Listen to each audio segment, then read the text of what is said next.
3 মিনিটে টাকা পাবেন। জোহর নামাজের পর আল্লাহর এই গুণবাচক নামটি এইভাবে 11 বার পড়ুন। 3 মিনিটে টাকার ব্যবস্থা হবে। খুবই শক্তিশালী কার্যকারী এই নামটি আপনাদেরকে পড়তে হবে।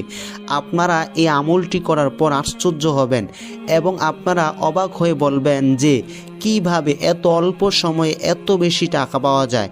আল্লাহর এই গুণবাচক নামটি এতটাই কার্যকারী, এতটাই শক্তিশালী, আপনারা আমলটি না করলে কোনোভাবেই বুঝতে পারবেন না। শুধুমাত্র আপনাদেরকে আল্লাহর এই গুণবাচক নামটি 11 বার পড়তে হবে। তো আপনারা জোহর নামাজের পর পবিত্র জায়গার মধ্যে বসে প্রথমে আপনাদেরকে শুধুমাত্র 7 বার সাল্লাল্লাহু আলাইহি ওয়াসাল্লাম এই দুরূদ শরীফটি পড়তে হবে। তারপর আপনারা আল্লাহর এই গুণবাচক নামটি পড়বেন মাত্র 11 বার। আল্লাহর নামটি হচ্ছে আর রহমান। এটি আপনারা 11 বার পরে তারপর আপনাদেরকে পুনরায় 7 বার দুরূদ শরীফ পড়তে হবে।